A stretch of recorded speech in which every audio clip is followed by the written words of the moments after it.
హుజరాబాద్ లో పెద్ద ఆయకట్టు కొట్టుకుపోయిందని ఎమ్మెల్యే పాడి కౌశిక్ రెడ్డి తెలిపారు. రిపేర్ చేస్తే దాదాపు 7,000 ఎకరాలకు నీళ్లు అందుతాయని పేర్కొన్నారు. వెంటనే ఆ ప్రాజెక్టులను పూర్తి చేయాలని కోరారు. అసెంబ్లీ సమావేశంలో భాగంగా నిర్వహించిన ప్రశ్నోత్తరాల సందర్భంగా పాడి కౌశిక్ రెడ్డి మాట్లాడారు. తన నియోజకవర్గంలోని తనుగుల చెక్ డ్యాం ను బాంబు పెట్టి పేల్చివేశారని తెలిపారు. మేడిగడ్డ మాదిరిగానే చెక్ డ్యాం ను బాంబు పెట్టి పేల్చేశారని పేర్కొన్నారు. కౌశిక్ రెడ్డి మాట్లాడుతుంటే ఆయన ప్రసంగానికి కాంగ్రెస్ ఎమ్మెల్యేలు అడ్డుపడ్డారు. దీంతో బీఆర్ఎస్ ఎమ్మెల్యే కొత్త ప్రభాకర్ రెడ్డి మాట్లాడేందుకు స్పీకర్ గడ్డం ప్రసాద్ అవకాశం కల్పించారు.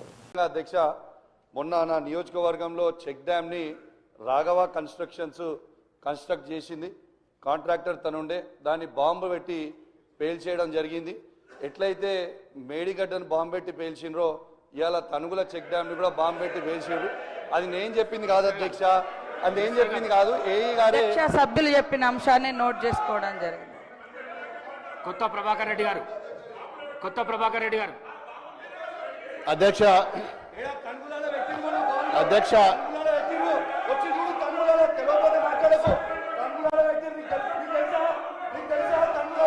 కూసో ప్లీజ్. కూర్చొని మాట్లాడితే కాదు కదా.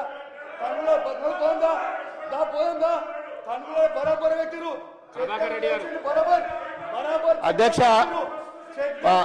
దుబ్బాక నియోజకవర్గంలో